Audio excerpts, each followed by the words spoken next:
പവിത്രം സീരിയലിലേക്ക് എല്ലാവർക്കും സ്വാഗതം. ഈ ചാനൽ ഒന്ന് സബ്സ്ക്രൈബ് ചെയ്ത് സപ്പോർട്ട് ചെയ്യണം കേട്ടോ. വേദ വളരെ വിഷമത്തോടെ വിക്രത്തിന്റെ വീട്ടിലേക്ക് വരുക. അന്നേരം വിക്രവും മാഷും അടുത്തിരിക്കുന്നുണ്ട്. അന്നേരം കമലം അടുത്തേക്ക് വന്ന് വേദയോട് ചോദിക്കുക, മോള് വന്നോ? അമ്മ ചായ എടുക്കട്ടെ, മുഖത്ത് നല്ല ക്ഷീണമുണ്ട്. ഇത് കേട്ട് വേദ പറയുക, വേണ്ടമ്മേ, കുറച്ച് കഴിഞ്ഞ് കുടിച്ചോളാം. അന്നേരം വിക്രം വേദയുടെ മുഖത്തേക്ക് നോക്കുക. നേരം ദേഷ്യത്തോടെ വേദ വിക്രത്തിനെ നോക്കുന്നുണ്ട്. നേരം മാഷ് വേദയോട് ചോദിക്കുന്നുണ്ട്, മോൾക്ക് എന്താ പറ്റിയത്? എന്തെങ്കിലും വിഷമമുണ്ടോ? അന്നേരം വിക്രത്തെ ദേഷ്യത്തിൽ നോക്കിയിട്ട് പറയുക, ഒന്നുമില്ല അച്ഛാ, നല്ല തലവേദന. ഇത്രയും പറഞ്ഞ് വേദ അവിടുന്ന് പോകുന്നുണ്ട്. നേരം കമലം വിക്രത്തിനോട് പറയുന്നുണ്ട്, എന്താ വിക്രം, ഏത് മോൾക്ക് പറ്റിയത്? നീ എന്തെങ്കിലും വേദയെ പറഞ്ഞ് വിഷമിപ്പിച്ചോ? ആ മുഖം ഒന്ന് ചിരിച്ചു കണ്ടിട്ട് ഇത്ര നാളായി, 2-3 ദിവസമായി പട വാടിയിരിക്കുക. അത് കേട്ട് വിക്രം ഒന്നും മിണ്ടാതെ മാഷിനെ നോക്കിയിട്ട് പറയുക, എനിക്കറിയില്ല അമ്മേ, ഞാൻ ചോദിച്ചതാ. എന്തെങ്കിലും ഒന്ന് പറയണ്ടേ? ആരുടെയും മനസ്സ് തുറന്നു നോക്കാനൊന്നും പറ്റില്ലല്ലോ, എന്താണ് ഉള്ളിലെന്ന്. ഇത്രയും പറഞ്ഞിട്ട് വിക്രം മുറിയിലോട്ട് പോകുന്നുണ്ട്. അന്നേരം അച്ഛമ്മ അവിടേക്ക് വരുക. എല്ലാവരെയും കണ്ട് സംസാരിക്കുന്നുണ്ട്. നേരം മാഷിനോട് അച്ഛമ്മ പറയുക, എനക്ക് എന്താടാ പറ്റിയത്? നീ ആകപ്പാടെ കോലം കെട്ടുപോയല്ലോ. കമലം നിനക്ക് കഴിക്കാനൊന്നും തരുന്നില്ലേ? നേരം കമലം പറയുന്നുണ്ട്, അത് മാഷിന് 2 ദിവസമായി പനിയായിരുന്നു അമ്മേ. അന്നേരം അച്ഛമ്മ പറയുക, ഞാൻ വെറുതെ പറഞ്ഞതാ കമലം, അല്ല കുട്ടികളൊക്കെ എവിടെയാ? വിക്രവും വേദമോളും ശ്രീജി എല്ലാവരും. അന്നേരം പറയുന്നുണ്ട്, എല്ലാരും ഇവിടെ ഉണ്ടമ്മേ. അപ്പോഴേക്കും മാഷിനെ തട്ടിക്കൊണ്ടുപോയ കാര്യം ആരും അച്ഛമ്മയോട് പറയുന്നില്ല. വിക്രത്തിനെയും വേദയും കണ്ട് ചിരിച്ചുകൊണ്ട് പറയുക, നാളെയല്ലേ വിക്രം മലയ്ക്ക് പോകുന്നത്, നമുക്കിന്ന് അടിച്ചു പൊളിക്കണം. സന്തോഷത്തോടെ വിക്രത്തിനെ യാത്ര അയക്കണ്ടേ നമുക്ക്? വേദമോള് ഇനി അടുത്ത് വന്നേ, നീയാ വിക്രത്തിനെ ഇങ്ങനെ ആക്കി എടുത്തത്. വിക്രം വന്നിട്ട് നിങ്ങളെ രണ്ടുപേരെയും ഞാൻ കൂടെ കൊണ്ടുപോകുന്നുണ്ട്. കുറച്ചു ദിവസം നിങ്ങൾ അവിടെ നിൽക്കണം. സുധാകരനും കമലവും കൂടി വരണം. ഇവിടത്തെ കാര്യങ്ങളൊക്കെ നോക്കാൻ നന്ദിനിയും ശ്രീജിയൊക്കെ ഉണ്ടല്ലോ. ഇത് കേട്ട് വിക്രം ഇതിനെ നോക്കുന്നുണ്ട്. നേരം വേദയ്ക്ക് വല്ലാണ്ട് വിഷമാവുന്നുണ്ട്. നാളെ താൻ ഈ വീട്ടിന്റെ പടിയിറങ്ങി പോവേണ്ടവളാണ്. എല്ലാ സ്വപ്നങ്ങളും ആഗ്രഹങ്ങളും അവസാനിക്കാൻ പോകുന്നുണ്ടെന്ന് ആരും അറിയുന്നില്ലല്ലോ എന്ന് ഇത് ചിന്തിക്കുന്നുണ്ട്. വിക്രവുമൊത്തുള്ള ഒരു പുതിയ ജീവിതം സ്വപ്നം കണ്ടു തുടങ്ങിയപ്പോൾ അതെല്ലാം ഒരു നിമിഷം കൊണ്ട് അവസാനിക്കാൻ പോകുന്നുണ്ടെന്ന് വേദയുടെ ഉള്ളിൽ പറയുന്നുണ്ട്. നേരം വിക്രം അമ്പലത്തിൽ പോവാൻ നിൽക്കുക. അച്ഛമ്മ നേരം പറയുന്നുണ്ട്, വേദ മോളും കൂടി പോ. നേരം ഒന്നും മിണ്ടാതെ വേദ അകത്തേക്ക് പോകുന്നുണ്ട്. നേരം അച്ഛമ്മ പറയുക, വേദ മോൾക്ക് എന്താ പറ്റിയത്? ആ ചിരിയും കളിയും ഉത്സാഹവും ഒന്നുമില്ല. നേരം ആരും ഒന്നും മിണ്ടുന്നില്ല. നേരം വിക്രം വേദയുടെ അരികിലോട്ട് പോകുന്നുണ്ട്. ഏതാ നേരം കട്ടിലിരുന്ന് കരഞ്ഞുകൊണ്ടിരിക്കുന്നുണ്ട്. എല്ലാവരെയും ഉപേക്ഷിച്ച് എനിക്ക് പോകാനാവില്ല എന്ന് വീണ്ടും വീണ്ടും വേദയുടെ മനസ്സ് പറയുന്നു. വിക്രവുമൊത്തുള്ള ഒരു സന്തോഷ ജീവിതം തനിക്ക് വിധിച്ചിട്ടില്ലേ എന്ന് വേദ നെഞ്ചുരുക്കി ഭഗവാന്റെ മുന്നിൽ നോക്കി പറയുന്നുണ്ട്. അന്നേരം വിക്രം വേദയോട് ചോദിക്കുക, നീ വരുന്നില്ലേ? ആ, നമുക്ക് പോവാം. അന്നേരം വേദ ചോദിക്കുന്നുണ്ട്, ഇങ്ങോട്ട് അച്ഛമ്മ പറഞ്ഞില്ലേ നമ്മള് രണ്ടുപേരും ഒരുമിച്ച് അമ്പലത്തിൽ പോവാനല്ലേ പറഞ്ഞത്? അന്നേരം വേദ പറയുക, എന്നാ ഞാൻ വരുന്നില്ല, നിങ്ങൾ പോയാ മതി. അന്നേരം വിക്രം ചോദിക്കുന്നുണ്ട്, എന്താടി നിനക്ക് പറ്റിയത്? എന്തിനാ നീ എന്നെ ശത്രുവിനെ പോലെ പെരുമാറുന്നത്? നീ ഇങ്ങനെയൊന്നും അല്ലായിരുന്നല്ലോ. സത്യം പറഞ്ഞ എന്റെ ഈ മാറ്റം എന്നെ വല്ലാതെ ദേഷ്യം പിടിപ്പിക്കുന്നുണ്ട്. ഇത് കേട്ട് വേദ എഴുന്നേറ്റ് വിക്രത്തിനോട് ദേഷ്യത്തോടെ ചോദിക്കുന്നുണ്ട്, അപ്പോൾ നിങ്ങൾ ചെയ്യുന്ന പ്രവൃത്തികളെല്ലാം നല്ലതാണെന്നാണോ നിങ്ങൾ പറയുന്നത്? ഈ മലയ്ക്ക് മാലയിട്ടിട്ടും അയാളുമായുള്ള കൂട്ടുകെട്ട് അവസാനിപ്പിക്കാൻ നിങ്ങൾക്ക് കഴിയുന്നില്ല അല്ലേ? അന്നേരം വിക്രം ചോദിക്കുന്നുണ്ട്, എന്താ നിന്റെ പ്രശ്നം? ഞാൻ ശ്രീനി സാറിനെ കാണാൻ പോയി, പക്ഷേ അതുകൊണ്ടല്ല നീ എന്നോട് ഇങ്ങനെയൊന്നും പെരുമാറുന്നത്. കുറച്ചു ദിവസമായി നിനക്ക് ഈ മാറ്റം തുടങ്ങിയിട്ട്, അതിന്റെ കാരണമാണ് ഞാൻ ചോദിച്ചത്. അന്നേരം വേദ പറയുക, നിങ്ങള് വിഷയം വളച്ചൊടിക്കണ്ട. ഞാൻ കണ്ടതാണ്. പുതിയ സ്ഥാനമൊക്കെ ഏറ്റെടുത്തിരിക്കുവല്ലേ. അയാളുമായുള്ള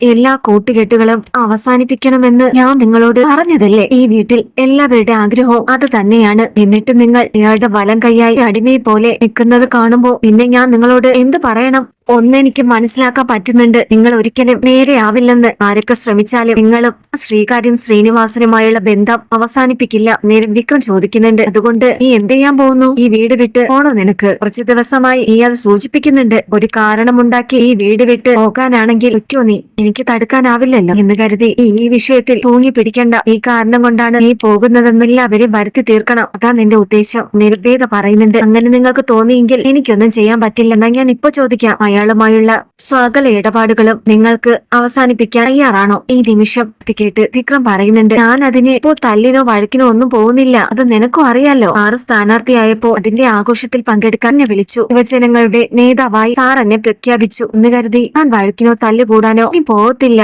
അന്നേരം വേദ പറയുക, ഞാൻ അതല്ല നിങ്ങളോട് ചോദിച്ചത്, അയാളുമായുള്ള ബന്ധം ഈ നിമിഷം അവസാനിപ്പിക്കാൻ പറ്റോ ഇല്ലയോ എന്ന്. അന്നേരം വിക്രം പറയുന്നുണ്ട്, അത് ഞാൻ മലയ്ക്ക് പോയിട്ട് വന്നിട്ട് തീരുമാനിക്കാം. നീ ഇപ്പോ എന്റെ കൂടെ അമ്പലത്തിൽ വാ. നേരം വേദ പറയുന്നുണ്ട്, ഇല്ല ഞാൻ വരുന്നില്ല, നിങ്ങൾ പൊക്കോ. നിങ്ങളോട് എനിക്കിനി സംസാരിക്കണ്ട. അതുപോലെ നിങ്ങൾ എന്നോട് എന്താ വരണ്ട. നേരം വിക്രം വിഷമത്തോടെ വേദി നോക്കുക. വേദിയുടെ അടുത്ത് പോയി കയ്യിൽ പിടിച്ചിട്ട് പറയുക, നീ എന്നോട് ഒരു കാര്യം പറഞ്ഞിരുന്നു, ആ മലയ്ക്ക് പോയിട്ട് വരുമ്പോ എനിക്കൊരു സർപ്രൈസ് ഉണ്ടെന്ന്. അപ്പോൾ പറയാൻ എനിക്ക് നിന്നോട് ഒരു കാര്യമുണ്ട്. നേരം വേദ പറയുക, എനിക്കൊന്നും പറയാൻ പറയാനില്ല, ഒരു സർപ്രൈസും എനിക്ക് നിങ്ങൾക്ക് തരാനും ഇല്ല. പോയി തരാമോ ഇവിടുന്ന്? ഇത് കേട്ട് വിക്രം പറയുന്നുണ്ട്, ശരി, ഞാനിപ്പോൾ നിനക്കൊരു ശല്യം, എല്ലാം നിന്റെ ഇഷ്ടം, ഇനി ഞാൻ നിന്റെ അടുത്ത് വരില്ല. ഇത്രയും പറഞ്ഞിട്ട് വിക്രം വേദയിൽ നിന്നൊക്കെ ഒന്ന് മാറുന്നുണ്ട്. അവിടെ നിന്ന് പോവാ നേരം പെട്ടെന്ന് വേദ കടക്കുന്നുണ്ട്. പൊട്ടി കരയുക. എന്റെ ജീവിതത്തിലെ സന്തോഷവും സമാധാനവും എല്ലാം തകർന്നു എന്ന് മനസ്സിലാക്കി ഏത അവിടെ ഇരുന്ന് പൊട്ടി കരയുക. വിക്രത്തിനെ ഇങ്ങനെയൊക്കെ പറഞ്ഞതിൽ ഏത ഒരുപാട് വിഷമിക്കുന്നുണ്ട്. നേരം വിക്ര കണ്ണുകളോടെ എണ്ണുകൾ തുടച്ച് സൈക്കിൾ കയറി ക്ഷേത്രത്തിലോട്ട് പോകുന്നുണ്ട്. ഇങ്ങനെ പിറ്റേ ദിവസം വിക്രം മലയ്ക്ക് പോവാൻ ഒരുക്കങ്ങൾ തുടങ്ങുന്നുണ്ട്. പൂജയും വിളക്ക് കത്തിച്ച് പൂജ ആരംഭിക്കുന്നുണ്ട്. ഏത അന്നേരം പെറ്റി സാരി കൊടുത്ത് സുന്ദരി കുട്ടിയായി വിക്രത്തിന്റെ മുന്നിൽ വന്ന് നിൽക്കുന്നുണ്ട്. നേരം എണ്ണെടുക്കാതെ ആ മുഖത്തേക്ക് നോക്കി നിൽക്കുന്നുണ്ട്. ഏതയോട് ഒരു വാക്ക് മിണ്ടാനായി വിക്രത്തിന്റെ മനസ്സ് കൊതിക്കുന്നുണ്ട്. ആ മനസ്സിൽ ഏതയോടുള്ള സ്നേഹവും ഇഷ്ടവും അധികമായി വർദ്ധിക്കുന്നുണ്ട്. എന്നോട് കാണിക്കുന്ന അകൽച്ചയും ദേഷ്യവും എല്ലാം മനസ്സിലാക്കുന്ന വിക്രം കൂടുതൽ വേദയോടുള്ള സ്നേഹത്തിന്റെ ആഴം എത്രമാത്രമാണെന്ന് വിക്രം തിരിച്ചറിയുന്നത് വേദ തന്നോട് അകൽച്ച കാണിച്ചപ്പോഴാണെന്ന് വിക്രം മനസ്സിലാക്കുന്നുണ്ട്. തന്റെ പുറകെ നടന്നപ്പോഴെല്ലാം ആട്ടി അകറ്റിയപ്പോഴും വിക്രത്തിന് അറിയില്ലായിരുന്നു വേദ തന്റെ മനസ്സിൽ എത്രമാത്രം കൂടുമെന്ന്. എല്ലാവരുടെയും അനുഗ്രഹവും വാങ്ങിച്ച് വിക്രം ഫ്രണ്ട്സുമായി യാത്ര ആരംഭിക്കുന്നുണ്ട്. കണ്ണുകളോട് വേദ നിൽക്കുന്നുണ്ട്. അക്ഷരം പോലും പരസ്പരം മിണ്ടാതെ പറയാതെ വിക്രം പോകുന്നുണ്ട്. യാത്രയിലുടനീളം വിക്രത്തിന്റെ മനസ്സിൽ ഏതയുടെ രൂപം അയാതെ നിൽക്കുന്നുണ്ട്. ആ മനസ്സിൽ എന്താണെന്നും എന്തുകൊണ്ടാണ് തന്നോട് ഈ അകൽച്ചകൾ കാണിക്കുന്നതെന്നും അറിയണമെന്നും അതിന്റെ പിന്നിൽ ഇതൊക്കെ മാത്രം അറിയാവുന്ന എന്തോ ഒരു രഹസ്യമുണ്ടെന്നും വേദ ആരെയോ ഭയക്കുന്നുണ്ടെന്നും വിക്രത്തിന്റെ മനസ്സിൽ തോന്നുന്നുണ്ട്. തിരികെ വന്ന് അതിന്റെ കാരണം കണ്ടുപിടിക്കണമെന്നും വിക്രം ചിന്തിച്ചുകൊണ്ട് പോകുന്നുണ്ട്. അന്നേരം വേദ എല്ലാം മനസ്സിൽ ഉറപ്പിച്ചുകൊണ്ട് പിറ്റേ ദിവസം ആ വീടിന്റെ പടി ഇറങ്ങാനായി എല്ലാം പേക്ക് ചെയ്ത് പുറത്തേക്ക് വരുന്നുണ്ട്. നേരം കമലവും ആശുപത്രി നിൽക്കുക. അന്നേരം നന്ദിനി ശ്രീജി ഇത് കണ്ട് അരികിലോട്ട് വരുന്നുണ്ട്. കമലൻ ചോദിക്കുക, മോളിതെന്താ വേഗൊക്കെ ആയിട്ട് എങ്ങോട്ട് പോവുക? നേരം ഏത് പറയുന്നുണ്ട്, ഞാൻ വീട്ടിലേക്ക് പോവാ അമ്മേ, കുറച്ചു ദിവസം അവിടെ നിൽക്കണമെന്ന് തോന്നി, അതും എന്റെ വീടാണല്ലോ. അന്നേരം കമല ചോദിക്കുന്നുണ്ട്, മോളിതെന്താ വേഗമായിട്ട് എങ്ങോട്ട് പോവാ? നേരം വേദ കമലത്തിനെ നോക്കി പറയുന്നുണ്ട്, ഞാൻ വീട്ടിൽ പോവാ അമ്മേ, ഇനി എന്റെ ആവശ്യം ഇവിടെ ഇല്ല. അമ്മയ്ക്ക് ഞാൻ തന്ന വാക്ക് പാലിച്ചു. പഴയ വിക്രത്തിനെ തിരികെ തരുമെന്ന് അച്ഛനും വിക്രവും തമ്മിലുള്ള എല്ലാ തെറ്റിദ്ധാരണകളും മാറ്റുമെന്ന് അമ്മയ്ക്ക് തന്ന വാക്ക് ഞാൻ പാലിച്ചു. നേരം ആശ ചോദിക്കുന്നുണ്ട്, മോളെന്താ പെട്ടെന്ന് ഇങ്ങനെ ഒരു തീരുമാനം എടുത്തത്? വിക്രം ഈ വീട് വിട്ട് ഇറക്കി വിടാൻ ശ്രമിച്ചിട്ട് പോകാണ്ട് നിന്നത് ഏത് തന്നെയല്ലേ? എന്നിട്ടിപ്പോ എന്താ മോക്ക് പറ്റിയത്? എന്താ കാരണം? അതറിയാനുള്ള അവകാശം എനിക്കും കമലത്തിനും ഉണ്ടല്ലോ. ഇത് കേട്ട് വേദ പറയുന്നുണ്ട്, വിക്രം നല്ല ആള് തന്നെയാച്ച, സ്നേഹമുള്ള മനുഷ്യന, എല്ലാം സമ്മതിച്ചു. പക്ഷേ ശ്രീകാര്യം ശ്രീനിവാസനുമായുള്ള ബന്ധം അത് അവസാനിപ്പിക്കാൻ വിക്രത്തിനാവില്ല. ഇപ്പോ തന്നെ പുതിയ സ്ഥാനം ഏറ്റെടുത്തിരിക്കുക. അത് മാത്രമല്ല, ശ്രീകാര്യം ശ്രീനിവാസനെതിരെ ഞാൻ കോടതിയിൽ അയാൾക്കെതിരെ വാദിക്കുമ്പോൾ ചിലപ്പോൾ പ്രതിസ്ഥാനത്ത് വിക്രവും വന്നേക്കാം. നമ്മൾക്കിടയിൽ വീണ്ടും വിള്ളലുകൾ ഉണ്ടാവും. ഇതിനേക്കാൾ നല്ലത് ഇപ്പോഴേ പിരിയുന്നതാ. പരസ്പരം പഴക്കുകൂടി എല്ലാം അവസാനിപ്പിക്കുന്നതിനേക്കാൾ നല്ലത് ഇതാണെന്ന് എനിക്ക് തോന്നി. അന്നേരം കമലം പറയുന്നുണ്ട്, അങ്ങനെയൊന്നും സംഭവിക്കില്ല മോളെ. വിക്രത്തിന് ഇപ്പോ മോളോട് പഴയ ദേഷ്യവും ഒന്നുമില്ല.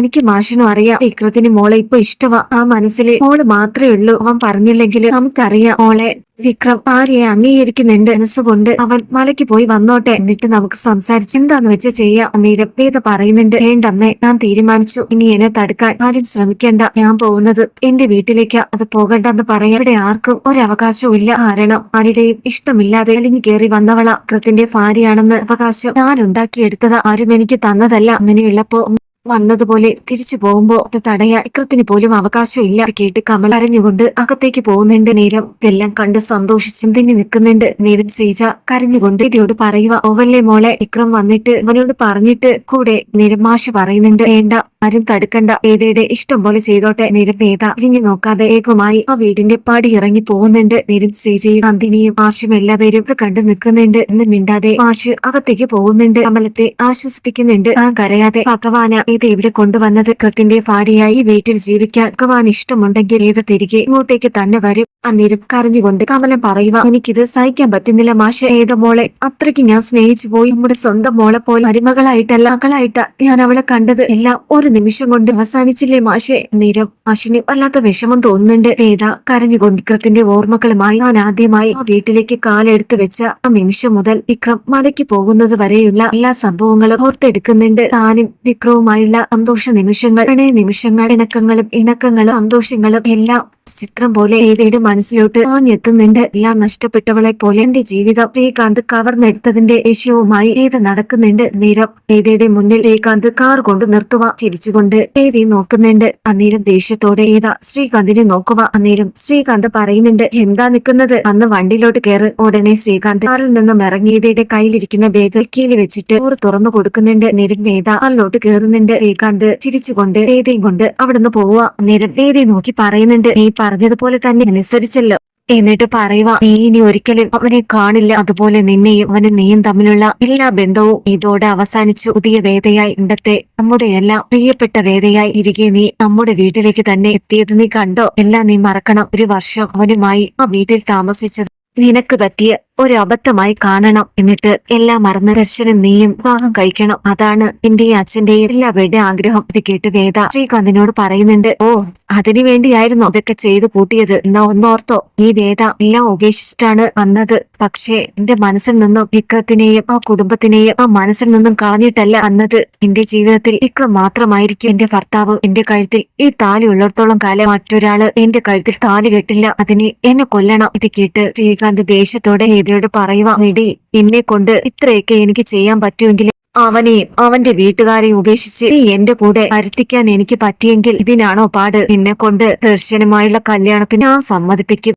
അന്നേരം വേദ ദേഷ്യത്തോടെ ശ്രീകാന്തിനെ നോക്കുക. അന്നേരം വീടെത്തുന്നുണ്ട്. നേരം ശങ്കരൻ ചിത്രം വായിച്ചുകൊണ്ടിരിക്കുന്നുണ്ട്. വേദ വേഗമായി വരുന്നത് കണ്ട് വരുന്ന് നിൽക്കുക. നേരം ശ്രീകാന്ത് വേദയോട് പറയുക, നീ വേഗം കൊണ്ട് അകത്തേക്ക് പൊക്കോ, അച്ഛനോട് ഞാൻ സംസാരിച്ചോളാം. അന്നേരം ശങ്കരനെ നോക്കിയിട്ട് വേദ മുകളിലോട്ട് പോകുന്നുണ്ട്. നേരം ശ്രീകാന്ത് ശങ്കരനോട് പറയുന്നുണ്ട്, അവള് എല്ലാം ഉപേക്ഷിച്ച് തിരികെ നമ്മുടെ പഴയ വേദയായി തിരിച്ചു വന്നച്ച. ഇനി ഒരിക്കലും അവള് തിരികെ പോവില്ല. ആ വിക്രവും ശ്രീകാര്യം ശ്രീനിവാസനും തമ്മിലുള്ള ബന്ധം അവൻ ഒരിക്കലും ഉപേക്ഷിക്കില്ല. അത് തന്നെയാ അവള് തിരികെ വരാനുള്ള കാരണവും. ജീവിതം ഇങ്ങനെ മുന്നോട്ട് പോയാൽ ഇതിനൊരു അർത്ഥമില്ലെന്ന് അവക്ക് തന്നെ മനസ്സിലായി. അച്ഛൻ ഇതിനെക്കുറിച്ച് അവളോട് സംസാരിക്കേണ്ട. നേരം അതൊന്നും വിശ്വസിക്കാനാവാതെ അങ്ങനെ നിൽക്കുന്നുണ്ട്. നേരം പത്മത്തിനും വർഷയ്ക്കൊക്കെ ഒത്തിരി സന്തോഷാവുക. നേരം ദീപ്തി ഇതിയുടെ അരികിലോട്ട് പോകുന്നുണ്ട്. ഓറടിച്ച ശേഷം ഇതിയോട് ചോദിക്കുക, ചേച്ചി എന്ത് അബദ്ധമായി കാണിച്ചത്? വിക്രം ചേട്ടൻ മലയ്ക്ക് പോയ സമയത്ത് ചേച്ചി ഇങ്ങനെ എന്നത് ഒട്ടും ശരിയായില്ല. നേരം വേദ പറയുക, നീ ആവശ്യമില്ലാത്ത കാര്യത്തിൽ ഇടപെടേണ്ട. ഇത് എന്റെയും കൂടെ വീടാ, എനിക്ക് എപ്പോ വേണമെങ്കിലും വരാൻ പോവാ. നേരം ദീപ്തി പറയുക, അത് ചേച്ചി എന്നെ പറഞ്ഞ് പഠിപ്പിക്കേണ്ട. ഞാൻ അങ്ങനെയല്ല ഉദ്ദേശിച്ചത്. വിക്രം ചേട്ടനും ചേച്ചിയും തമ്മിൽ ഇപ്പൊ ഒരുപാട് അടുത്തു. ശരിക്കും പറഞ്ഞ വിക്രം ചേട്ടന്റെ ഈ മാറ്റത്തിന് പിന്നിൽ ചേച്ചി തന്നെയാ. അങ്ങനെ ഇരിക്കുമ്പോ വിക്രം ചേട്ടനെ ഉപേക്ഷിച്ച് ചേച്ചി ഇങ്ങനെ വന്നത് ഒട്ടും ശരിയായില്ല.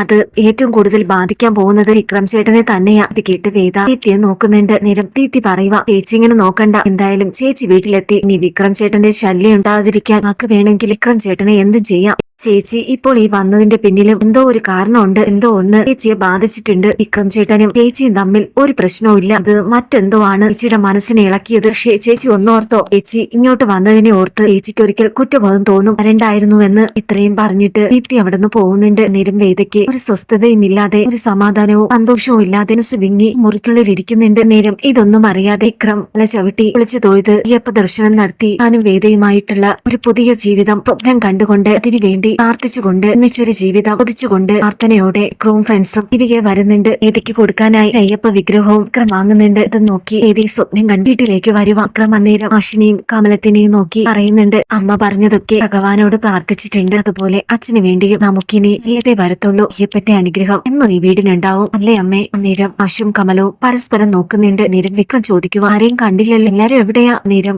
ശ്രീജയും നന്ദിനിയും വരുന്നുണ്ട്. അപ്പോഴേക്കും ഏതേ വിക്രം തിരയുന്നത് കണ്ട് കമലം വിഷമിച്ചുകൊണ്ട് പറയുന്നുണ്ട്, ഏതമോള് ഇവിടെ ഇല്ല, ഈ മലയ്ക്ക് പോയി. പിറ്റേ ദിവസം ഏതമോള് വീട്ടിലേക്ക് പോയി. ഇത് കേട്ട് വിക്രത്തിന്റെ മുഖം അല്ലാണ്ടാവുന്നുണ്ട്. ആ സന്തോഷമെല്ലാം മുഖത്ത് നിന്നും മാഞ്ഞു പോകുന്നുണ്ട്. നേരം നന്ദിനി ചിരിച്ചുകൊണ്ട് പറയുക, എടാ ഞാൻ പറഞ്ഞില്ലേ അവള് നിന്നെ ചതിക്കുമെന്ന്. അവളുടെ ഉദ്ദേശം അത് തന്നെയായിരുന്നു. അവൾ ഇവിടെ വന്നത് മറ്റു ചില ഉദ്ദേശത്തോടെയാ, നിന്നോടുള്ള വാശി തീർക്കാൻ. ഇപ്പോ അച്ഛനും നീയും ഒന്നായ സ്ഥിതിക്ക് അത് പറ്റില്ലെന്ന് അവക്ക് മനസ്സിലായി. ഒരു വർഷം തികയാൻ അവൾ കാത്തിരുന്നു ഈ വീടിന്റെ പടി ഇറങ്ങി പോവാ. ഇതവൾ നമ്മളോടൊക്കെ ചെയ്ത ചതിയല്ലേ? ഒരു കാരണവും ഇല്ലാതെ അവൾ ഇറങ്ങിപ്പോയി. ഇത് കേട്ട് ശ്രീജ പറയുക, നന്ദിനി ആവശ്യമില്ലാത്തൊന്നും പറയണ്ട. ഏത് പോയിട്ടുണ്ടെങ്കിൽ അതിന് വ്യക്തമായ കാരണമുണ്ട്. നേരം നന്ദിനി ചോദിക്കുക, എന്ത് കാരണം? ഒരു കാരണവും ഇല്ല. ശ്രീനി സാറും നീയും തമ്മിലുള്ള ബന്ധം അവസാനിപ്പിക്കില്ല എന്ന് മനസ്സിലായത് കൊണ്ടാണ് തിരികെ പോയതെന്ന അവളുടെ ന്യായം. നേരം വിക്രം പറയുന്നുണ്ട്, വെറുതെ വേദ പോവില്ല. പോയിട്ടുണ്ടെങ്കിൽ അതിന് പിന്നിൽ എന്തോ ഒന്ന് സംഭവിച്ചിട്ടുണ്ട്. നേരം മാഷ് പറയുക, വേദ തിരികെ ഇങ്ങോട്ടേക്ക് തന്നെ വരും, അത് ഉറപ്പാ. അന്നേരം കമലം പറയുന്ന, മോൻ പോയി വേദയെ വിളിച്ചിട്ട് വാ, അവള് വരും. അന്നേരം നന്ദിനി പറയുക, എന്തൊക്കെയാ പറയുന്നത്? വീട് വിട്ട് ഇറങ്ങിപ്പോയവളെ തിരികെ വിളിക്കാനോ? അതും ഇവൻ പോയി ഇവന്റെ വില കളയാനായി. ഇല്ലെങ്കിലും ഓടിപ്പോയാ അവളുടെ ഏട്ടനുണ്ടല്ലോ ആ ശ്രീകാന്ത് കെടുത്തി വിടും. ഉമ്മ എന്തിനാമ്മേ അയാളുടെ വായിലിരിക്കുന്നത് കേൾക്കുന്നത്? കേട്ട് വിക്രം പറയുന്നുണ്ട്, ഞാൻ എങ്ങോട്ടും പോകുന്നില്ല, അവളായിട്ട് പോയതല്ലേ, അവൾ തന്നെ തിരിച്ചു വരട്ടെ. ഇത്രയും പറഞ്ഞിട്ട് വിഷമത്തോടെ വിക്രം മുറിയിലോട്ട് പോകുന്നുണ്ട്. ഇതേക്കുറിച്ച് ആലോചിച്ച് വിക്രം ഒത്തിരി വിഷമിക്കുന്നുണ്ട്. ആ മുഖമൊന്ന് കാണാൻ വിക്രം കൊതിക്കുന്നുണ്ട്. ഏതാ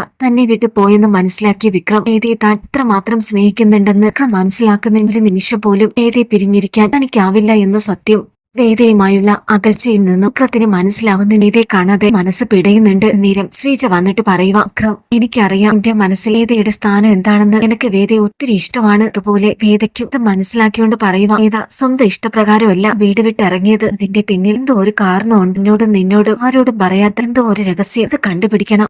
അന്നേരം വിക്രം പറയുന്നുണ്ടത് എനിക്കും അറിയാം ഏട്ടത്തി, ഞാൻ അത് കണ്ടുപിടിക്കും. വേദ ഇവിടുന്ന് പോയതിന്റെ കാരണം എന്താണെന്ന് എനിക്കറിയണം. നേരം ശ്രീജ പറയുക, സന്തോഷമായി ജീവിക്കുന്നത് കാണാനാ എനിക്ക് വിശ്വട്ടനും ഇഷ്ടം. ഈ മലയ്ക്ക് പോയിട്ട് വന്നിട്ട് നിങ്ങളും ഒരുമിച്ചുള്ളൊരു ജീവിതം ഞങ്ങൾ സ്വപ്നം കണ്ടതാ. പക്ഷെ അത് ഇങ്ങനെയൊക്കെ ആവുമെന്ന് കരുതിയില്ല. നേരം വിക്രം പറയുക, ഏതേനെ ഞാൻ അങ്ങനെ വിട്ടുകളയില്ല ഏട്ടത്തി. അവള് തിരികെ വരും. ഞാൻ അവളെ കൊണ്ടുവരും. എന്തുകൊണ്ടാണ് അവള് ഈ വീട്ടിൽ നിന്നും ഇറങ്ങിപ്പോയതെന്ന് ഞാൻ കണ്ടുപിടിക്കും. ഇത്രയും പറഞ്ഞിട്ട് വിക്രം അവിടെ നിന്ന് പോകുന്നുണ്ട്. നേരം ശ്രീജ വിഷമത്തോടെ അവിടെ നിന്ന് പോവുക. ഇറങ്ങാനാവാതെ വിക്രവും വേദയും 2 ധ്രുവങ്ങളിലായി കിടക്കുന്നുണ്ട്. പരസ്പരം ഓർമ്മിച്ചുകൊണ്ട് നിന്നിരുന്നപ്പോ അവർ തമ്മിലുള്ള മനസ്സുകൾ കൂടുതൽ അടുക്കുന്നുണ്ട്. ഒരിക്കലും പരസ്പരം പിരിയാനാവില്ല എന്നും സ്നേഹത്തിന്റെ ആഴം എത്രമാത്രമുണ്ടെന്നും രണ്ടുപേരും തിരിച്ചറിയുന്ന നിമിഷങ്ങളായിരുന്നു അത്. അങ്ങനെ വിക്രം വർക്ക്ഷോപ്പിലോട്ട് പോകുന്നുണ്ട്. ഏതാ പോയതിനെ കുറിച്ച് പറയുന്നുണ്ട്. അന്നേരം ഫ്രണ്ട്സ് പറയുക, ശ്രീനിസാന്റെ കാര്യവും പറഞ്ഞു, ഇത് ഒരിക്കലും വീട് വിട്ട് പോവേണ്ട ആവശ്യമില്ല. കാരണം വേദയ്ക്ക് നിങ്ങൾ തമ്മിലുള്ള ബന്ധം അറിയാം. അതിന്റെ പേരിൽ പലതവണ ഈ വേദനെ ആ വീട്ടിൽ നിന്നും ഇറക്കി വിടാൻ ശ്രമിച്ചതല്ല. എന്നിട്ട് പോലും വേദ പോയോ? ഇത്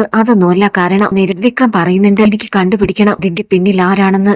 അന്നേരം ഉടനെ ജോസഫ് ഏട്ടൻ പറയുന്നുണ്ട്, ചിലപ്പോൾ വേദയുടെ ചേട്ടനായിരിക്കും. അയാൾക്കാണല്ലോ ആ വീട്ടിൽ എന്റെ ഏറ്റവും വലിയ ശത്രു. നേരം വിക്രം പറയുക, അങ്ങനെയാണെങ്കിൽ തന്നെ എന്തായിരിക്കും വേദയോട് അയാൾ പറഞ്ഞിട്ടുള്ളത്? എന്ത് പറഞ്ഞിട്ടായിരിക്കും അവളെ ആ വീട്ടിലേക്ക് എത്തിച്ചത്? അതാ എനിക്ക് മനസ്സിലാവാത്തത്. അന്നേരം ജോസഫ് ഏട്ടൻ പറയുക, എടാ ചിലപ്പോൾ നിന്നെ കൊന്നുകളയുമെന്ന് പറഞ്ഞ് ഭീഷണിപ്പെടുത്തിയിട്ടുണ്ടാവും. ചിലപ്പോൾ അത് പേടിച്ചിട്ടായിരിക്കും. അന്നേരം വിക്രം ഒന്നും മിണ്ടാതെ ഇരിക്കുന്നുണ്ട്. ശ്രീനി സാറ് ഫോണിൽ വിളിക്കുക. എന്നിട്ട് പറയുന്നുണ്ട്, ഞാനിപ്പോ എവിടെയുണ്ട്? നേരം വർക്ക്ഷോപ്പിലാണെന്ന് പറയുന്നുണ്ട് വിക്രം. ഞാൻ എത്രയും പെട്ടെന്ന് വീട്ടിലേക്ക് വരണം, അത്യാവശ്യമാണ്. നേരം വിക്രം ഉടനെ ശ്രീനി സാറിന്റെ അരികിലോട്ട് പോവുക. വിക്രത്തിനെ കണ്ട് പറയുന്നുണ്ട്, കാര്യങ്ങളൊക്കെ ഞാൻ അറിഞ്ഞു. ഏതാ ആ വീട് ഉപേക്ഷിച്ച് പോയല്ലേ? എനിക്കാദ്യം വിശ്വസിക്കാനായില്ല. പിന്നെ അന്വേഷിച്ചപ്പോ അത് സത്യമാണെന്ന് അറിഞ്ഞത്. എന്താ വിക്രം കാരണം? ഞാനും താനും തമ്മിലുള്ള ബന്ധമാണോ പ്രശ്നം? നേരം വിക്രം പറയുന്നുണ്ട്, ഇത് അതല്ല സാർ, എന്തുവാണ്? 2-3 ദിവസമായി ഇവക്ക് ആകെ ഒരു മാറ്റമുണ്ട്. എന്നോടും വീട്ടുകാരോടുമൊക്കെ അകൽച്ചയും ദേഷ്യവും ഒക്കെ ഉണ്ടായിരുന്നു. ഇടയ്ക്ക് ഞാൻ ശ്രീകാന്തും വേദിയും തമ്മിൽ സംസാരിക്കുന്നത് കണ്ടിരുന്നു. ഞാൻ ഇത് ചോദ്യം ചെയ്തതിന് എന്നെ ഒത്തിരി ദേഷ്യപ്പെടുകയും ചെയ്തു. പിന്നെ ഞാനതങ്ങ് വിട്ടുകളഞ്ഞു. ഇടയ്ക്ക് വെച്ച് ഏതാ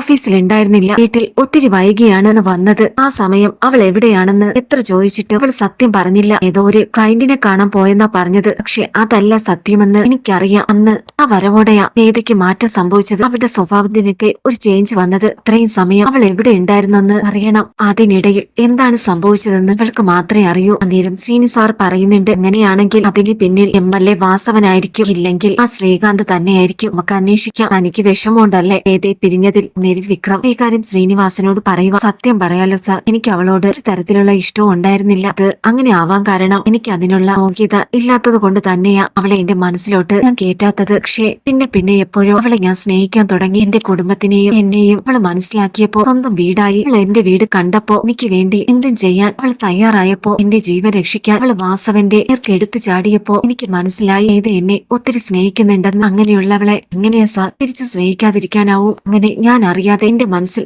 ഇടം നേടിയവളാ വേദ. എന്റെ സ്വന്തമാണെന്ന് ഞാൻ കരുതി തുടങ്ങിയപ്പോഴാ എന്റെ ഭാര്യയാണ് മനസ്സുകൊണ്ട് ഞാൻ അംഗീകരിച്ച് അവളെ സ്വന്തമാക്കാനായി, ഭാര്യയായി അംഗീകരിക്കാനായി തീരുമാനിച്ച മലയിറങ്ങിയത്. ഭഗവാനോട് പ്രാർത്ഥിച്ച് അപ്പോഴാ എനിക്ക് അവളെ നഷ്ടമായത്. ഇത് കേട്ട് വികാരം ശ്രീനിവാസന് ഇല്ലാത്തൊരു അസ്വസ്ഥത തോന്നുന്നുണ്ട്. വിക്രത്തിന്റെ മനസ്സിൽ ഇത് ഇത്രയും സ്വാധീനം ചെലുത്തിയിട്ടുണ്ടായിരുന്നോ എന്ന് ഇത് തനിക്കൊരു ബാധയാണെന്ന് തോന്നുന്നുണ്ട്. പുറമെ ചിരിച്ചുകൊണ്ട് പറയുക, ഞാൻ ഇപ്പോഴെങ്കിലും സത്യം പറഞ്ഞല്ലോ, താൻ വിഷമിക്കണ്ട, വേദ വരും. താനെന്ന് വേദയെ കണ്ട് സംസാരിക്കാൻ നോക്ക്. വേദയുടെ മനസ്സിൽ എന്താണെന്ന് അറിയാലോ. വിക്രം പറയുന്നുണ്ട്, ശരി സാർ. ഇത്രയും പറഞ്ഞിട്ട് വിക്രം അവിടെ നിന്ന് പോകുന്നുണ്ട്. അങ്ങനെ പിറ്റേ ദിവസം വിക്രവും വേദയും കമലവും അമ്പലത്തിലേക്ക് പോകുന്നുണ്ട്. അവിടെ വെച്ച് ഇതേ കാണുക. ഇതേ കണ്ടതും വിക്രത്തിന്റെ മനസ്സിൽ ഇത്തിരി സന്തോഷം തോന്നുന്നുണ്ട്. ഇതയോട് ഒന്ന് സംസാരിക്കാൻ മനസ്സ് കൊതിക്കുന്നുണ്ട്. ശങ്കരനും ശ്രീകാന്തും മത്തിനെയും കണ്ട് വിക്രം അവരെ നോക്കുക. ഇത് കണ്ട് ശ്രീകാന്ത് ദേഷ്യത്തോടെ ഇതയോട് പറയുന്നുണ്ട്, അവന്റെ മുഖത്ത് നോക്കിയോ സംസാരിക്കുക കൂടി ചെയ്യരുതെന്നേ. വാ നമുക്ക് പോവാം. കമലത്തിനോടും മാഷിനോടും ഉണ്ടാ നിൽക്കാതെ ഇതേനും കൂട്ടി പോകാനായി നിൽക്കുന്നുണ്ട്.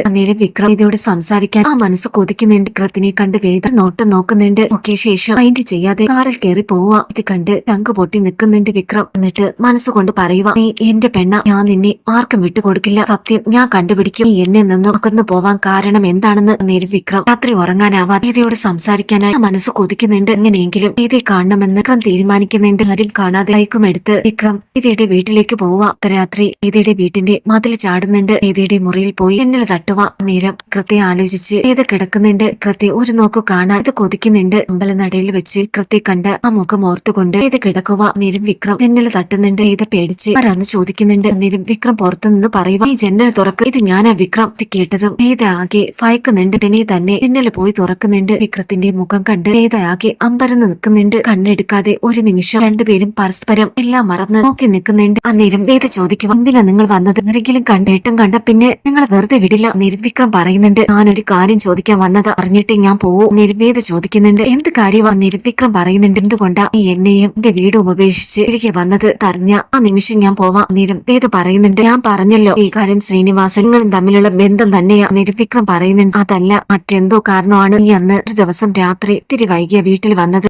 അന്ന് മുതല എനിക്ക് ഈ മാറ്റം. നിർവേദ പറയുന്നുണ്ട്, ഞാനത് പറഞ്ഞല്ലോ, എന്റെ ജോലിയുടെ ഭാഗമായി ഒരാളെ കാണാൻ പോയതെന്ന്. ഞാൻ നിങ്ങളെയും നിങ്ങളുടെ കുടുംബത്തെ ഉപേക്ഷിച്ചിട്ട് വന്നതാ. നിങ്ങളുമായി യാതൊരു ബന്ധവും എനിക്കില്ല. ഇനിയും എന്നെ ശല്യം ചെയ്യരുത്. എനിക്കൊന്നും പറയാനില്ല. ഇത് കേട്ട് വിക്രത്തിന് വല്ലാതെ വിഷമം വരുന്നുണ്ട്. അന്നേരം വിക്രം വേദിയെ നോക്കി പറയുക, നീ ഇതൊക്കെ വെറുതെ പറയുന്നതാ. നീ ഇങ്ങനെയൊക്കെ പറയുന്നതിന്റെ പിന്നിൽ എന്തോ ഒരു കാര്യമുണ്ട്. നീ ആരെയോ പേടിക്കുന്നുണ്ട്. ഞാനും നീയും തമ്മിൽ പിരിയാനായി ആരോ ഇതിന്റെ പിന്നിൽ കളിക്കുന്നുണ്ട്. അവരുടെ കയ്യിലെ പാവയാ നീ ഇപ്പോ. അതെനിക്ക് മനസ്സിലായി. ഞാൻ കണ്ടുപിടിച്ചോളാം അതാരാണെന്ന്. എന്നിട്ട് ഞാൻ നിന്റെ മുന്നിൽ വരും. അന്ന് നീ എന്റെ കൈപിടിച്ച് എന്റെ കൂടെ ഇറങ്ങി വരും. എന്നിട്ട് ഞാനും നീയും തമ്മിൽ ഇനി കാണൂ. ഈ വീട്ടുമുറ്റത്ത് വന്ന് എന്റെ ഭാര്യനെ ഞാൻ കൊണ്ടുപോകും. എന്റെ കഴുത്തിൽ കിടക്കുന്ന ഈ താലി ഞാൻ കെട്ടിയതാണെങ്കിൽ ഇതിന് സാക്ഷിയായി ഭഗവാനാണ് നമ്മളെ ഒന്നിപ്പിച്ചതെങ്കിൽ ഞാൻ പറഞ്ഞത് നടന്നിരിക്കും. എണ്ണി വെച്ചോ. അധികം വൈകാതെ എന്നെ കൊണ്ടുപോവാൻ ഈ വിക്രം വരും. സുധാകരൻ മാഷിന്റെ മകൻ വിക്രം. ഇത്രയും പറഞ്ഞിട്ട് വിക്രം അവിടെ നിന്ന് പോകുന്നുണ്ട്. നേരം നേതാ കരഞ്ഞുകൊണ്ടിരിക്കുന്നുണ്ട്. വിക്രത്തിനോട് ഒരു സത്യവും പറയാനാവാതെ. ഇതിനിടയിൽ വിക്രത്തിനെ കൊല്ലാനായി ശ്രീകാന്ത് പദ്ധതി ഇടുന്നുണ്ട്. വേദയുടെ മനസ്സ് മാറുന്നതിന് മുന്നേ വിക്രത്തിനെ ഇങ്ങനെയെങ്കിലും കൊല്ലണമെന്ന് പദ്ധതി ഇടുന്നുണ്ട്. ചന്ദ്രശേഖരനും ശ്രീകാന്തും. നേരം ചന്ദ്രശേഖരൻ പറയുക, വേദയുടെ ജീവിതത്തിൽ നിന്നും വിക്രത്തിനെ ഒഴിവാക്കാൻ MLA വാസവനെ കൂട്ടുപിടിച്ചതുകൊണ്ട് മാത്രം കാര്യമില്ല. അയാൾക്ക് അയാളുടെ മകനെ കൊണ്ട് ദീപ്തിനെ കല്യാണം കഴിപ്പിക്കണം. അതിനുവേണ്ടി കൂടെയാണ് നമ്മൾ പറയുന്നതൊക്കെ കേട്ട് നിൽക്കുന്നത്. വിക്രത്തിനെ കൊല്ലുന്ന കാര്യം പറഞ്ഞപ്പോ ആ വാസവന്റെ മുഖം ശ്രദ്ധിച്ചോ നീ? അയാൾക്ക് താല്പര്യമില്ല. പിന്നെ ഒന്നും മിണ്ടാത്തതിന്റെ കാര്യം നമുക്കറിയാലോ. അന്നേരം ശ്രീകാന്ത് പറയുന്നുണ്ട്, ഞാൻ പറഞ്ഞില്ലേ അച്ഛാ, അവനെ ഒതുക്കാൻ വേറെ എന്ത് വഴിയാ നമുക്കുള്ളത്? ഒരിക്കലും നമ്മൾ പിടിക്കപ്പെടരുത്. ഇത് ചെയ്യിച്ചത് നമ്മളാണെന്ന് ആരും അറിയാനും പാടില്ല. അതിനുള്ള തെളിവുകളും ഉണ്ടാവരുത്. അതിനുവേണ്ടി ആ MLA വാസവനെ കൂട്ടുപിടിച്ചതില്ല. അയാളെ കൊണ്ട് ചെയ്യിച്ചിട്ട് അയാളുടെ മകന്റെ തലയിൽ കെട്ടിവെക്കണോ അല്ല. അന്നേരം ചന്ദ്രശേഖരൻ പറയുന്നുണ്ട്, ഞാൻ പറയുന്നത് നമ്മൾ വളഞ്ഞ വഴിക്ക് ചിന്തിക്കേണ്ട. ഒരു വെടിക്ക് രണ്ട് പക്ഷി എന്ന് കരുതി നമ്മൾ കാത്തിരുന്ന അവസാനം വേദനയും നമുക്ക് നഷ്ടപ്പെടും. ഇത്രയും കഷ്ടപ്പെട്ടിരിക്കെ വേദനയെ വീട്ടിലെത്തിച്ചിട്ടുണ്ടെങ്കിൽ അത് നമ്മുടെ ബുദ്ധിപരമായ നീക്കം കൊണ്ടാ. എവിടെയെങ്കിലും ഒന്ന് പാളിപ്പോയി അവിടെ തീർന്നു. വേദയുടെ മനസ്സിൽ ഇപ്പോഴും വിക്രമാണ്. എന്നെങ്കിലും ഒരിക്കൽ സത്യങ്ങളൊക്കെ ആ വിക്രത്തിനോട് തുറന്നു പറയണമെന്ന് വേദയ്ക്ക് തോന്നിയാലോ അതോടെ തീർന്നു നമ്മുടെ കളികളൊക്കെ. അതുകൊണ്ട് തൽക്കാലം ആസവനും വരുണും ഒക്കെ അവിടെ നിൽക്കട്ടെ. നമുക്ക് എങ്ങനെയെങ്കിലും ആ വിക്രത്തിനെ ഒതുക്കണം. ഇത്രയും പെട്ടെന്ന് തന്നെ വേദനെയും ദർശനെയും ഒന്നിപ്പിക്കണം. അതാണ് നമ്മുടെ ലക്ഷ്യം. അത് കഴിഞ്ഞ് നമുക്ക് ദീപ്തിയുടെ കാര്യം ആലോചിക്കാൻ. നേരം ശ്രീകാന്ത് പറയുന്നുണ്ട്, അവനെ നമ്മൾ വിചാരിക്കുന്നിടത്ത് എത്തിക്കാൻ എന്താ ഒരു മാർഗം? നേരം ചന്ദ്രശേഖരൻ പറയുന്നുണ്ട്, ഞാനൊരു വഴി പറയാം. അവര് ക്ഷേത്ര ദർശനത്തിന് പോയപ്പോ അവരുടെ പുറകെ നമ്മുടെ ആൾക്കാരും ഉണ്ടായിരുന്നല്ലോ. അവരെ ഫോളോ ചെയ്യുന്നത് വിക്രത്തിനും മനസ്സിലായിട്ടുണ്ട്. 1-2 തവണ ആ വണ്ടിയുടെ പുറകെ വരാൻ ശ്രമിച്ചതല്ലേ അവൻ. ഒരിക്കൽ ആ മാഷിന്റെ നേർക്ക് ആ വണ്ടി ഇടിക്കാൻ പോയതാ. അപ്പോഴും വിക്രം കണ്ടിരുന്നു ആ വണ്ടിയെ. അവനൊന്ന് കണ്ട എങ്ങനെയും ആ വണ്ടിയെ പിടിക്കാൻ അവൻ പോകും. അന്നേരം ശ്രീകാന്ത് ചോദിക്കുന്നുണ്ട്, അച്ഛൻ എന്താ ഉദ്ദേശിക്കുന്നത്? എനിക്ക് മനസ്സിലായില്ല. അന്നേരം ചന്ദ്രശേഖരൻ പറയുന്നുണ്ട്, എടാ പൊട്ട, ഇത്രയും പറഞ്ഞിട്ടും നിനക്ക് മനസ്സിലായില്ലേ? അവനെ നമ്മൾ വിചാരിക്കുന്നിടത്ത് എത്തിക്കാൻ ഒരു മാർഗേ ഉള്ളൂ. ആ MLA വാസവന്റെ സഹായമില്ലാതെ തന്നെ നമുക്കത് ചെയ്യാം. ഇരു ചെവി അറിയാതെ അവനെ നമുക്ക് തീർക്കാം. അതിനുള്ള വഴിയാ ഞാൻ പറയുന്നത്. മാഷിനെ തട്ടിക്കൊണ്ടു പോയില്ലേ ആ വണ്ടി, ആ വേനെ, അത് വെച്ച് നമുക്കൊരു കളി കളിക്കാൻ. നേരം വിക്രം ബൈക്കിൽ പോകുന്നുണ്ട്. തന്റെ അച്ഛനെ കാണാതായതിന്റെ പിന്നിലും ഏത് പോയതിന്റെ പിന്നിലും ഒരാളായിരിക്കുമോ എന്ന് വിക്രം സംശയിക്കുന്നുണ്ട്. ഇങ്ങനെ ഏതയുടെ ഓർമ്മകളുമായി വിക്രം ബൈക്കിൽ പോവുക. നേരം പെട്ടെന്ന് വിക്രം കാണുന്നുണ്ട് ആ വണ്ടി മാഷിനെ ഇടിക്കാൻ വന്ന ആ വണ്ടി. ഇത് കണ്ടതും വിക്രം കണ്ടു എന്ന് മനസ്സിലായപ്പോ സ്പീഡിൽ അവരുദ്ദേശിക്കുന്ന സ്ഥലത്തേക്ക് പോകുന്നുണ്ട്. ശ്രീകാന്തും ചന്ദ്രശേഖരനും വിക്രത്തിന് വേണ്ടി ഒരുക്കി വെച്ചിരിക്കുന്ന ആ സ്ഥലത്തേക്ക് വിക്രത്തിനെ കൊല്ലാനായി പ്ലാൻ ചെയ്തിരിക്കുന്ന അവിടേക്ക് നേരം വിക്രം ഇത് കണ്ട് പരന്ന് നോക്കുന്നുണ്ട്. അതിന്റെ പുറകെ വിക്രം പോകുന്നുണ്ട്. അവസാനം അവര് ഉദ്ദേശിച്ച സ്ഥലത്തേക്ക് വിക്രത്തെ കൊണ്ടുവരുന്നുണ്ട്. അപ്പോഴേക്കും ആ വണ്ടി നിർത്തുന്നുണ്ട്. വിക്രം അന്നേരം ചുറ്റും നോക്കുന്നുണ്ട്. ജനമായ സ്ഥലം ഓട് പിടിച്ചു കിടക്കുന്നുണ്ട്. താഴെ നോക്കിയാലേ ഒരു കുഴി. അവിടേക്ക് വീണ ജീവൻ പോലും തിരികെ കിട്ടില്ല. അന്നേരം വിക്രാന്തിയെ ആ വണ്ടിയുടെ അരികിലോട്ട് പോകുന്നുണ്ട്. ആരാണ് അതിനകത്തിരിക്കുന്നതെന്ന് അറിയാൻ തന്റെ അച്ഛനെ തട്ടിക്കൊണ്ടു പോയത് ഇവർ തന്നെയാണെന്ന് മനസ്സിൽ ഉറപ്പിച്ചുകൊണ്ട് ദേഷ്യത്തോടെ വിക്രം അരികിലോട്ട് പോകുന്നുണ്ട്. അന്നേരം വണ്ടിയിൽ നിന്ന് ആളും കത്തിയുമായി 5-6 പേർ പുറത്തേക്ക് ഇറങ്ങുന്നുണ്ട്. ചിരിച്ചുകൊണ്ട് വിക്രത്തിനെ നോക്കുന്നുണ്ട്. ഇത് മനഃപൂർവ്വം തന്നെ കൊടുക്കാനായി തന്റെ മുന്നിലേക്ക് മനഃപൂർവ്വം ഈ വണ്ടി തന്നെ ഇവിടെ എത്തിക്കാനായി ചെയ്തതാണെന്ന് വിക്രത്തിന് അന്നേരം മനസ്സിലാവുന്നുണ്ട്. ഇതിന് പിന്നെ തന്റെ അച്ഛനെ തട്ടിക്കൊണ്ടുപോയവർ തന്നെയാണ് തന്നെ ഇവിടെ എത്തിച്ചതെന്നും വിക്രത്തിന് മനസ്സിലാവുക. നേരം ആ ഗുണ്ടകളെല്ലാവരും വിക്രത്തിന് നേരെ വരുന്നുണ്ട്. ഏറെയും ജീപ്പുകളിലായി വിക്രത്തിനെ കൊല്ലാനായി ഒരു കൂട്ടം ഗുണ്ടകൾ വിക്രത്തിന് നേരെ പാഞ്ഞെടുക്കുന്നുണ്ട്. നേരം വിക്രം അവരെല്ലാം തല്ലുന്നുണ്ട്. അപ്പോഴേക്കും ഏറെയും കുറെ ഗുണ്ടകൾ വന്ന് വിക്രത്തെ ചുറ്റി വളയുന്നുണ്ട്. വിക്രത്തെ ഒരുപാട് തല്ലുന്നുണ്ട്. നേരം വിക്രം അവരെല്ലാം തല്ലി ചതയ്ക്കുക. അവസാനം വിക്രത്തിന് മുന്നിൽ അവർ കീഴടങ്ങുന്നുണ്ട്. അതിലൊരു ഗുണ്ടയെ വിക്രം ക്രൂരമായി ഉപദ്രവിക്കുന്നുണ്ട്. വിക്രം ചോദിക്കുക, ആരാ എന്റെയൊക്കെ പിന്നിൽ ആരാണ്? ആരാ നിനക്കൊക്കെ കൊട്ടേഷൻ തന്നത്? പറയടാ. എന്റെ അച്ഛനെ തട്ടിക്കൊണ്ടു പോയത് നീയൊക്കെ അല്ലേ? എന്നെയൊക്കെ എന്റെ കയ്യിൽ കിട്ടാൻ കാത്തിരിക്കുമായിരുന്നു. ഞാൻ പറഞ്ഞില്ലെങ്കിൽ നിന്നെ ജീവനോടെ വിടില്ല ഞാൻ. ഞാനൊന്നുന്തിയ ഇന്നെ നിന്റെ പൊടി പോലും കിട്ടില്ല. തീർത്തു കളയും ഞാൻ. ജീവൻ വേണമെങ്കിൽ സത്യം പറഞ്ഞോണ്ട. ആരാ ഞങ്ങളുടെ പുറകെ ഒരു നീല പോലെ കൂടെ ഉണ്ടായിരുന്നത്? ആരായിരുന്നു? അന്നേരം ആ ഗുണ്ട പറയുക, നീ എന്നെ തല്ലരുത്. ഞാൻ പറയാം, എന്നെ കൊല്ലല്ലേ. ശ്രീകാന്ത് സാറാണ് ഇതെല്ലാം ചെയ്യിച്ചത്. നിങ്ങളുടെ അച്ഛനെ പിടിച്ചുകൊണ്ടു പോയത് ശ്രീകാന്ത് സാറ് പറഞ്ഞിട്ട് അത് കേട്ട് വിക്രത്തിന് ദേഷ്യം അടക്കാനാവുന്നില്ല. അതിന്റെ എല്ലാം പിന്നിൽ ശ്രീകാന്താണെന്ന സത്യം വിക്രം മനസ്സിലാക്കുന്നുണ്ട്. അത് മനസ്സിലാക്കിയിട്ടാണ് വേദ ആ വീട്ടിന്റെ പടി ഇറങ്ങിയതെന്നും വേദയ്ക്ക് എല്ലാ സത്യങ്ങളും അറിയാമെന്നും വിക്രം മനസ്സിലാക്കുന്നുണ്ട്. ഉടനെ തന്നെ വിക്രം ദേഷ്യം അടക്കാനാവാതെ ശ്രീകാന്തിനെ കാണാനായി ഓഫീസിലോട്ട് പോകുന്നുണ്ട്. നേരം ശ്രീകാന്തിന്റെ കാമുകിയുമായി സംസാരിച്ചുകൊണ്ടിരിക്കുക. അതിനുശേഷം ലാപ്ടോപ്പിൽ ശ്രീകാന്ത് മാഷിനെ തട്ടിക്കൊണ്ടുപോയ ദൃശ്യങ്ങൾ നോക്കി സന്തോഷിച്ചിരിക്കുന്നുണ്ട്. നേരം അങ്ങോട്ടേക്ക് വിക്രം ഇരച്ചു കയറി വരുന്നുണ്ട്. ദേഷ്യത്തോടെ നേരം ശ്രീകാന്ത് വിക്രത്തിനെ കണ്ടതും പേടിച്ച് ഭയന്ന് വെട്ടി നിൽക്കുന്നുണ്ട്. നേരം ഓടിപ്പോയി ശ്രീകാന്തിന്റെ കഴുത്തി പിടിക്കുക. പിടിച്ച് ഞെക്കുന്നുണ്ട്. എന്നിട്ട് പറയുന്നുണ്ട്, എടാ എന്റെ അച്ഛനെ തട്ടിക്കൊണ്ടു പോയത് നീയല്ലേടാ?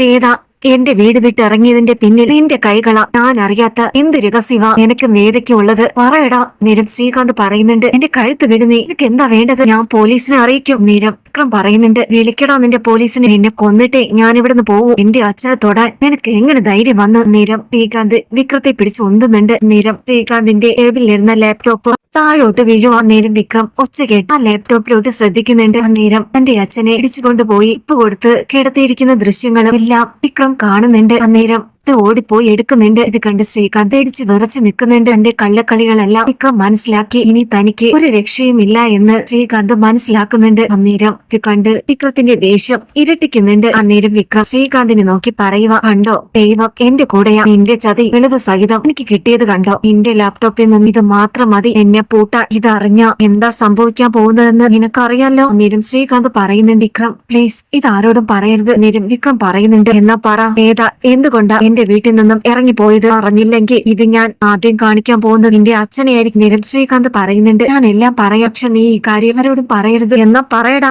ഇല്ലെങ്കിൽ നീ എന്നെ കൊല്ലാൻ വിട്ടില്ലേ? അവന്മാര് എന്റെ കസ്റ്റഡിയിലുണ്ട്. പോലീസിൽ ഏൽപ്പിച്ച നീ പിന്നെ അകത്ത. ഈ തെളിവുകളും കൂടി ഹാജരാക്കിയ നീ പിന്നെ അഴിക്കുള്ളില്ല.